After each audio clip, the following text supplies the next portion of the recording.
everyone, welcome back to my channel for a brand new mystery with Molly. If you are new around here, if you've never seen my face before, then hi, my name is Molly and I post true crime videos like this every single week. So if you think that's something that you might want to stick around for, then please do subscribe. And don't forget to switch on the little notification bell so that YouTube will notify you every time that I post. Anyway, today we are going to be talking about the solved case of the Colchester Murders, which was suggested to me through my case request form. Now, this is a horrific case that left the local community terrified for a whole year whilst the killer was on the loose. However, when they were finally apprehended, everyone was shocked when they discovered exactly who was responsible for these vicious crimes. So our case today began in 2014, obviously in Colchester, which is a town in Essex in the southeast of England. And this is James Atfield. He was a 33-year-old man who was usually called Jim by his friends and family. Jim grew up in Essex. He had a sister called Jo and his mother was called Julie, and Jim was actually a father himself. He had either 4 or 5 children.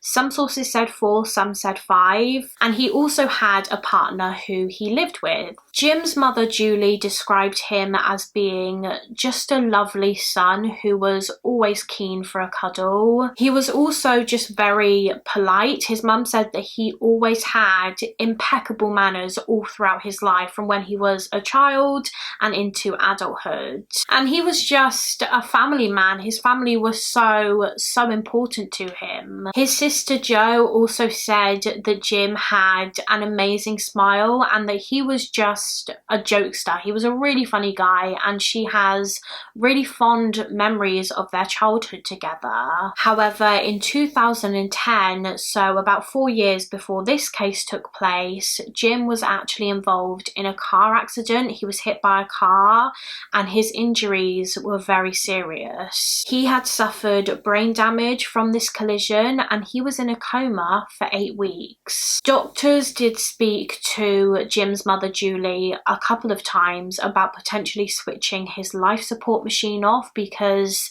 it was feared that he just wouldn't recover.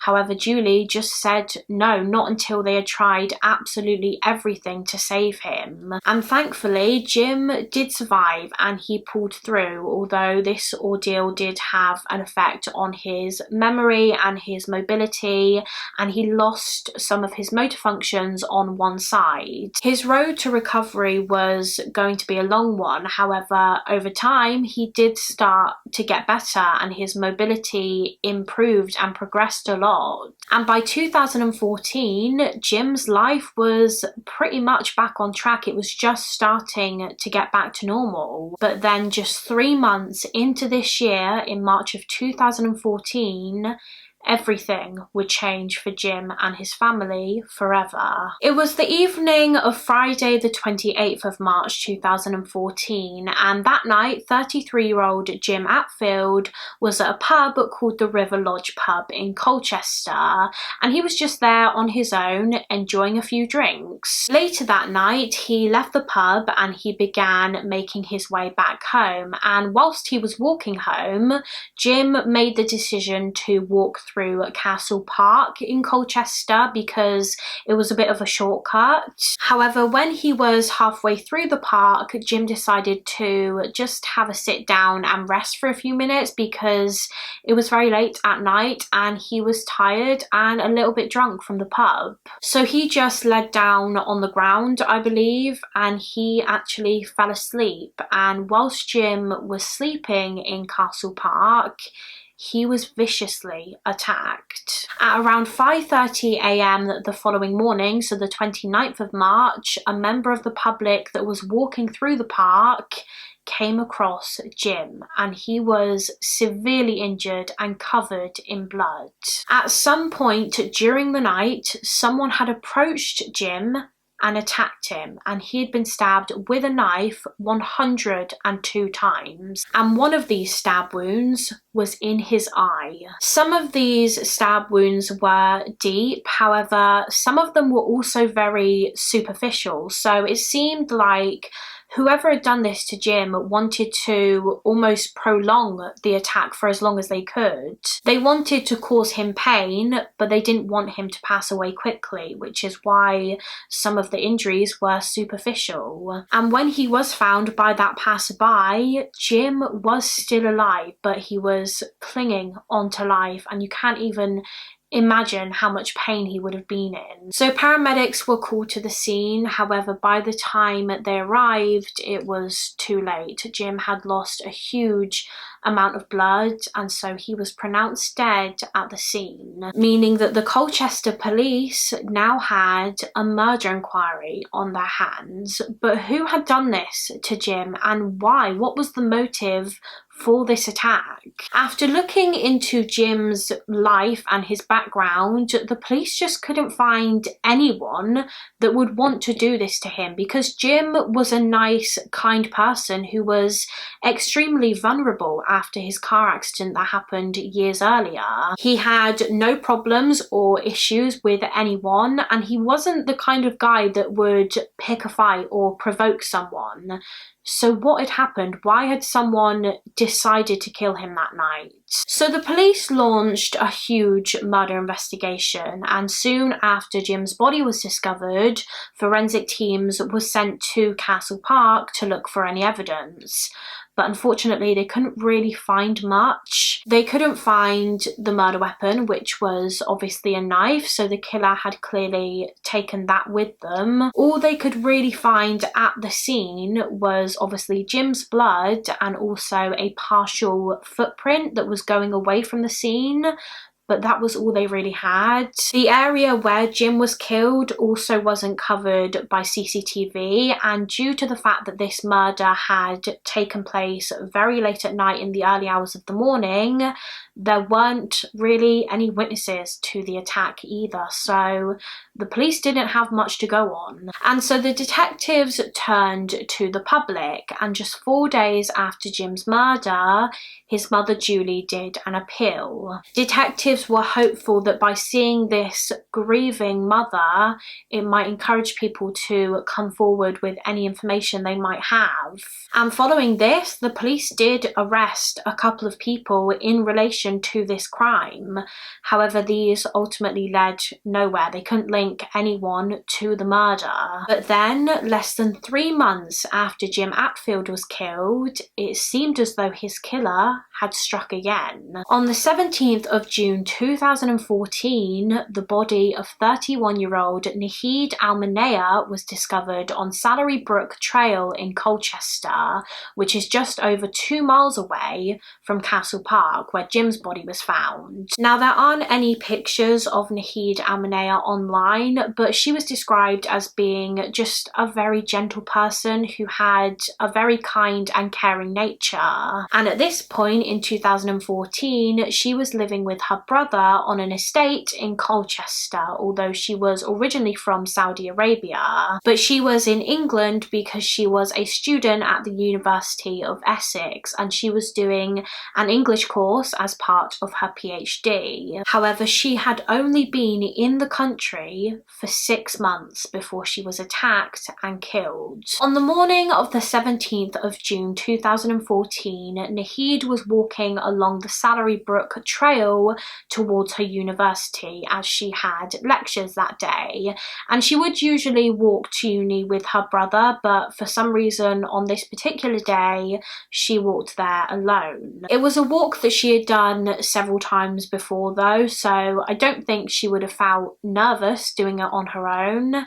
However, little did she know that her killer was hiding in some bushes watching her. At some point during her walk, Nahid was approached from behind and stabbed through the back. After stabbing Nahid in the back, the attacker turned her around and stabbed her a further 15 or 16 times. And just like with Jim Atfield, she had also been stabbed in the eyes. In fact, that day, Naheed was wearing sunglasses, so her killer had literally taken them off to stab her in the eyes. After the horrific attack, the killer fled the scene, leaving Naheed Al-Manea on the ground, bleeding to death. And not long after the attack, two men who were walking along Salary Brook Trail looking for a lost cat came across Naheed's body, and they contacted the emergency services. But sadly, paramedics were unable to save Naheed. So now the police were faced with a second murder, and they were pretty confident that the two cases were linked, that they were committed by the same person, because both murders were very similar. Both victims had been attacked in a public place, both had suffered numerous stab wounds, and both victims had the knife blade forced into their eyes. However, something to note is that the police didn't release this bit of information about the victims being stabbed in the eyes to the public. They decided to keep that information back.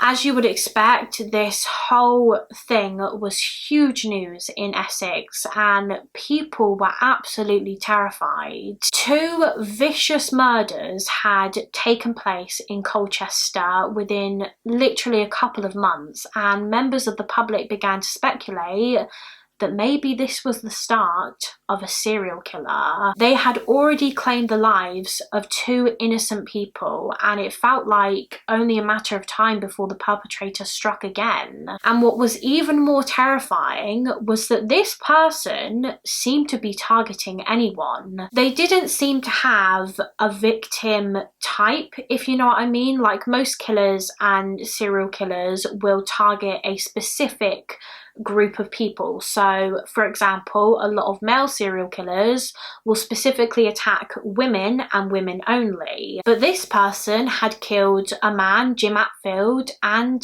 a woman, Naheed Al-Manea. So it seemed like he was just attacking anyone, and so no one in the area felt safe. And because of this fear that the whole community had, there were police officers literally everywhere in Colchester. Police officers from other places were drafted in because of how serious the threat was. They were patrolling the area day and night in order to prevent another attack. After Naheed's murder, the police and forensic teams began searching the crime scene for any evidence, just like they had after the murder of Jim Atfield. However, it seems as though they couldn't really find much forensic evidence, and they couldn't find the murder weapon. Once again, the detectives didn't really have anything to go on, and they still had no idea who the murderer was. So with the lack of forensic evidence in this case, the police decided to question previous offenders in the area that were involved in knife crime, just to see if any of them could have been involved in these murders. And they didn't know it at the time, but one of the people they did question was actually the Colchester killer. They just didn't know it at that point, and they subsequently let him go. Police also just kept appealing to the public, hoping that people would come forward with information that could crack this case. And they did receive quite a lot of tips from members of the community. They took over 1,300 statements, and they spoke to a number of potential witnesses. And it was from either just one or a couple of these witness statements that the police discovered a potential new lead. Basically, on the morning of Naheed Al-Manea's murder, so the 17th of June, not long before her body was discovered, a man was spotted walking along Salary Brook Trail, and the police were keen to identify him because they were thinking that maybe he was the killer. Witnesses described this man as being aged probably in his teens to around 30 years old, and apparently he was wearing a pretty distinctive item of clothing. He was seen wearing what looked like an Italian designer jacket that was light brown in colour with a bout around the waist, similar to the picture that is on screen now. So the police posted this picture of this similar jacket everywhere. They showed it in TV appeals and they distributed handouts or flyers with this jacket on, just hoping that someone would recognize it or know someone who owned one and come forward. The detectives really were doing everything they could to solve these murders. Like I said, they drafted in extra police officers, they conducted fingertip searches, they questioned so many people and took hundreds of statements. They did appeal after appeal after appeal. They used so many resources, and I believe this whole operation had cost them around £2.6 million. But after a year of searching, they still couldn't identify the killer. But then on the 26th of May 2015, the police received a phone call from a woman, and this phone call would prove to be hugely significant in this case. This woman was called Michelle Sadler, and that day Michelle was walking her dog along the Salary Brook Trail, which, if you remember, was when Heed Almanea was stabbed to death about 11 months prior. Anyway, Michelle was just walking along the trail with her dog when she noticed that there was a man kind of hiding in some bushes under a bridge, and he was just acting really odd.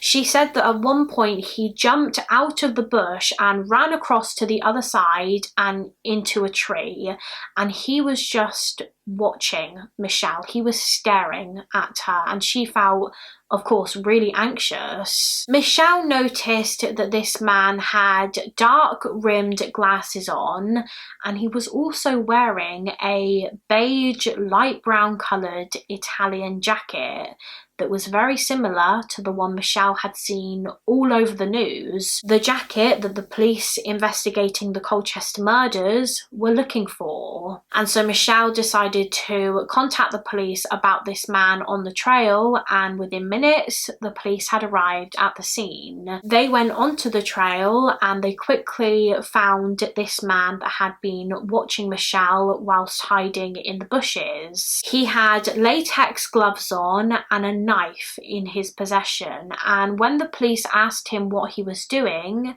he responded, quote, "I'm looking for my next victim." So he was obviously arrested at the scene, initially for being in possession of a bladed article, and he was taken to the police station, and the detectives began questioning him about this knife that he had. And shockingly, during this questioning, he confessed to the murders of Jim Atfield and Heed Almanea. He said that he was the Colchester killer. And the detectives were stunned by this confession, because this man that they had arrested wasn't even a man. He was a 15-year-old boy, and his name was James Fairweather. And he began describing in detail what happened on the days of the murders. He told the detectives that on the night of Jim Atfield's murder in March of 2014, he snuck out of his home whilst his parents were asleep, and he was armed with a knife because his plan was to kill someone that evening. So he started walking around the Greenstead estate in Colchester to try and find a victim. However, he didn't find anyone, and so he headed for Castle Park. And once he was there, he found 33-year-old Jim Atfield asleep on the ground. James claimed in his interview, which I'll play for you in a second, that he was hearing voices in his head, and that these voices were telling him that he needed to kill someone and make a sacrifice. And so he went up to Jim and he began stabbing him. He stabbed him 102 times, and as we know, one of these stab wounds was in his eye. Can I stand up? No. Yes. Went up to him, stood over like that, not that. So I stabbed him first there. I'd done it a few times. While I was doing that, my voices were laughing and laughing and laughing louder and louder. Because my voices were talking to me, you need to make a sacrifice or we're going to come and get you, you need to do it. James Fairweather then told the police that after the murder he went straight home, he cleaned himself up and he disposed of his clothes in a nearby dog bin, which was later picked up by bin men. And he also disposed of the murder weapon, the knife that he had used to stab Jim, by dropping it in a river called the River Colne in Colchester. Just as a side note, I don't actually know whatever happened with this knife. I don't know if police ever found it in the river. I couldn't find that information online. But anyway, then James described to the police how less than 3 months after Jim's murder, on the 17th of June, he killed Nahid Al-Manaya on the Salary Brook Trail. He said that he just hid in a bush and he watched Nahid walk along the trail, and then after a short while he attacked her from behind and he stabbed her repeatedly, and again she was stabbed in the eyes. And once James had described the injuries he inflicted on the victims' bodies, the detectives knew that he was telling the truth. This was the guy that they had been looking for, because the injuries he was describing matched up perfectly with the injuries that Jim and Nahid had sustained during their murders. Only the killer could have known about these injuries. For example, the stab wounds through the eyes, because as I mentioned earlier, this information was held back from the public. And James planned to kill again. On the 26th of May 2015, he intended to find another victim that he could stab to death. Michelle Sadler, the dog walker who contacted the police that day, was lucky to survive. She really could have been James's third murder victim. So 3 days after the 15-year-old was arrested, he was charged with the murders of 33-year-old Jim Atfield and 31-year-old Nahid Al-Manaya. But who exactly was James Fairweather, and what had led him down this path of murder? James Fairweather was born on the 5th of August 1998 to his mother Anita and his father James Sr. James attended a primary school in Colchester, so I believe he had lived there all his life, and according to sources, he was actually a very well-behaved child who was described as being sensitive and quiet. And this continued pretty much all throughout his childhood, really. He had good attendance at school. He was actually praised by his teachers for his really good attendance record. He had pretty normal hobbies and interests. One of his favourite hobbies in particular was darts, and he would go to a darts club in Colchester with his father. And he had a close relationship with both his mother and his father. They were very loving and caring parents. There was no indicator of any neglect or abuse or anything like that. He had a good upbringing and he just seemed to be a normal young boy. However, it was when he began entering his early teenage years that James's behaviour just started to change. He started getting bullied quite badly at school, and these bullies would pick on James's appearance, specifically his ears. They would just make fun of how his ears looked, and they would call him horrible nicknames like Dumbo. And this bullying really affected him. Of course, as it would any child, it had a really big impact, and he became very self-conscious. He felt like he really stuck out, and he hated that. He just wanted to fit in more than anything, and he would do pretty much anything to please the other pupils. If one pupil told James to hit another pupil, he would do it just to make them like him. Also around this time, when he was like 12-13 years old, James's grandmother actually passed away, and he was very, very close to his grandmother. She was a huge part of his life, and he was just as close to her as his own parents, I think. He was really going through it at this age. He had just lost a really important person in his life, and he was being bullied But of course, a lot of other kids experience loss and they experience bullying, but they don't go on to become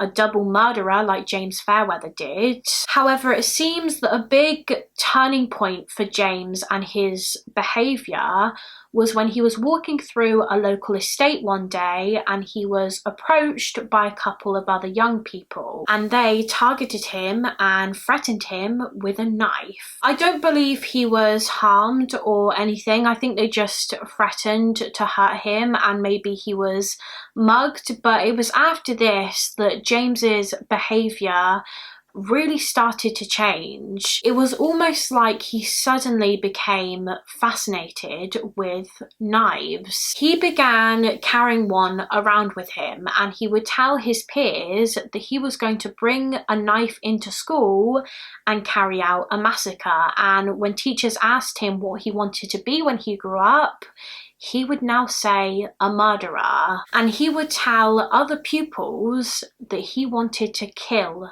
the head teacher. It was like he suddenly wanted people to fear him. He had been the target of bullies for so long and now he wanted people to be scared of him. And just as a side note, when James was eventually caught and they searched his home, the police did actually find a knife in the pocket of his school blazer. So maybe he did actually intend to carry out a school massacre. About a year after James was threatened with a knife, he actually committed a robbery at knife point in a shop not far from his home. And during this robbery, he stole some cigars and just other low value items. So it wasn't like he was committing this robbery to steal high priced, expensive items. It was more like he was doing it because it made him feel powerful. When he had a knife,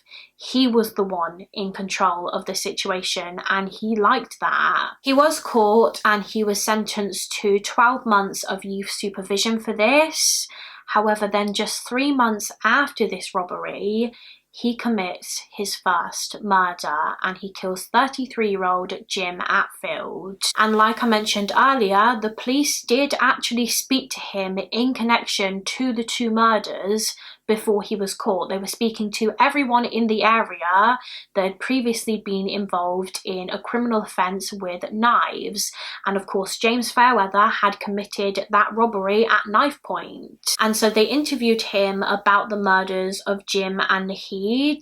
However, his mother actually gave him an alibi for the time of the murders and said that he was home when they happened. Although it's not believed that she deliberately lied for him, I think what happened is he snuck out of the house to commit the murders and his parents just didn't realise. So they genuinely thought that he was at home, but he wasn't. And at the time, the police were satisfied with this alibi, so he was ruled out of the investigation. But then, as we know, later on in May of 2015, he was arrested when he was caught looking for his next victim. So like I said earlier, James was charged with both murders, and when news began to spread around the community that the person who had carried out these attacks was a 15-year-old boy, people were shocked. I don't believe they knew the killer's name. I think James's identity was protected because he was a child, but they knew that it was a 15-year-old boy. But throughout this entire thing, before James was caught, everyone, including the police, were convinced that the killer was most likely a fully grown adult man because of how vicious and violent these murders were. They just couldn't comprehend how a child could do something like this, and they couldn't understand why either. Now, when James was charged and in custody, the police went to search his home for any evidence, and there they found that he had a collection of very violent films and also very violent pornographic movies. He would play a lot of violent video games, and they also found in his home a lot of knives. James had a knife collection. As well as that, they also discovered that he had a lot of books and DVDs about well-known serial killers. This boy clearly had a very unhealthy obsession with serial killers. He found them fascinating and inspiring. It was like he looked up to them, and he said that his favourite serial killers in particular were Ted Bundy and Peter Sutcliffe, the Yorkshire Ripper. In fact, he had a picture of Peter Sutcliffe saved on his phone. It's believed that James just wanted to be like them. These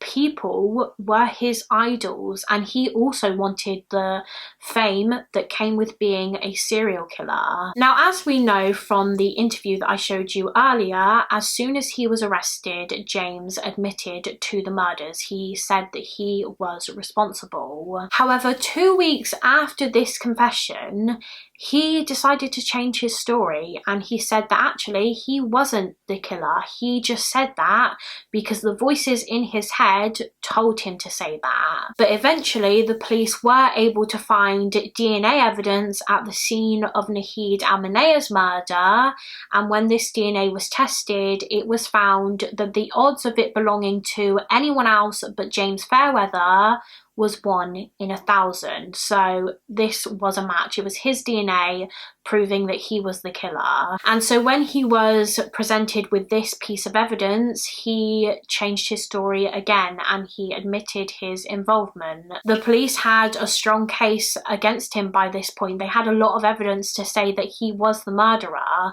so he couldn't really deny it. However, despite this, Fairweather still decided to plead not guilty to murder, and instead he decided to plead guilty to manslaughter on the grounds of diminished responsibility, and so this case had to go to trial. Fairweather's trial began at Guildford Crown Court on the 11th of April 2016, and he showed absolutely no remorse whatsoever in court. He was completely emotionless. Like I said, he couldn't deny that he was the murderer, but his defense team had the task of trying to convince the jury that due to his mental state at the time of the killings, he could not be held responsible and that they had to convict him of manslaughter instead.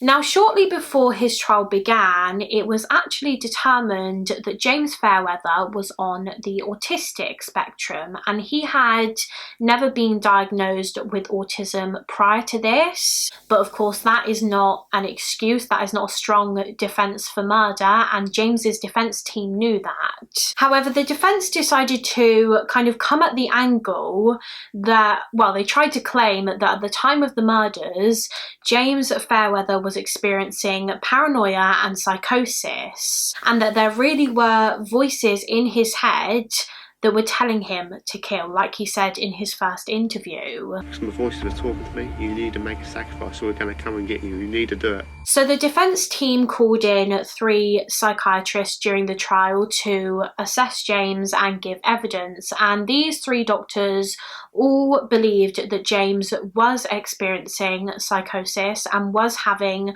hallucinations and hearing voices during the stabbings. The defence described it as a perfect storm. They believed that James's undiagnosed autism, coupled with the psychosis that they believed he was experiencing, meant that his mental state was impaired, and therefore he could not be convicted of murder because he was not of sound mind during the attacks. So now the prosecution had the task of trying to prove that this was not true, and that actually Fairweather knew exactly what he was doing and that he was of sound mind when he carried out these horrific crimes. The prosecution brought in 1 psychiatrist to assess James and give evidence against him, and this psychiatrist told the court that he strongly believed that James was lying. He said that James wasn't hearing voices that were telling him to kill. He made the decision to murder and he was in control of his own actions. And the reasons why this psychiatrist believed this was because these murders were planned, and they were carefully planned. James was very cautious. He wore latex gloves whilst he was committing the murders, because he knew that his DNA was on the database from when he carried out that knife point robbery. So he wore the gloves so that they wouldn't be able to find his fingerprints. As we discussed earlier, he also disposed of the clothes that he wore after the murders, and he dropped the knife into the river.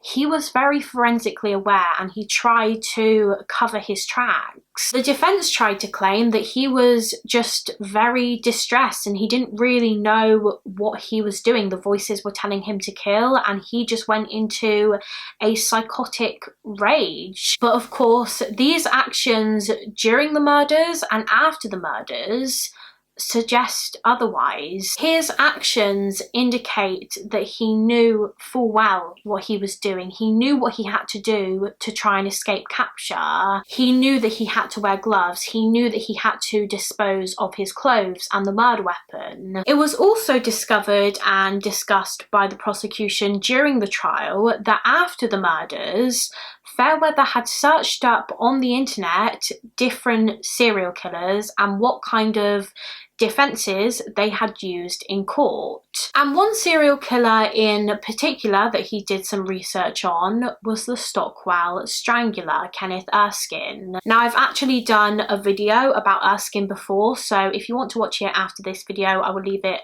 linked in the description box. But he was a serial killer who was originally convicted of murder, but he was eventually convicted of manslaughter on the grounds of diminished responsibility because of his mental state. He also claimed to be experiencing psychosis at the time of his murders, and he said that the voices in his head were telling him to kill. So the prosecution believed that James Fairweather had come across this serial killer and come across the diminished responsibility plea and decided to try and use it as his own defense. They suggested to the jury that he saw this online and he pretended to hear voices and experience psychosis in an attempt to get a lesser sentence. This case is quite a controversial one, to be honest. I think a lot of people who look into it and know about it are kind of divided in their views. Some people really did believe him. They believed that James was hearing voices, whereas others thought that it was just a load of rubbish, and they believed that he was lying to, like I said, get a lesser sentence. And at the end of the trial, the prosecution had to make that decision too. Did they believe his claims of psychosis? The trial came to a close on the 22nd of April 2016 after the jury spent over 8 hours deciding on a verdict. And they found James Fairweather, who at this point was 17 years old, unanimously guilty of double murder, and he was sentenced to life imprisonment with a minimum of 27 years, meaning he will be 44 years old when he becomes eligible for parole. I believe his defense team have tried to appeal against this sentence, but this appeal failed. But yeah, that is it for this case. That is the case of the 2014 Colchester murders. I'd be really interested to hear your thoughts and opinions on it in the comments. Do you think James was experiencing psychosis at the time of the murders, or do you agree with the prosecution and the jury and believe that he was just making it up to get a lesser sentence? Before I go, I do just want to give a special shout out to the members of my Patreon page. Thank you so much for your support, guys. If anyone else wants to become a member of our little Patreon family, then the link is always in the description box of my videos. Thank you guys so much for watching. Please do give this video a thumbs up and subscribe if you haven't already, and I will see you again next week for another mystery with Molly. Bye guys!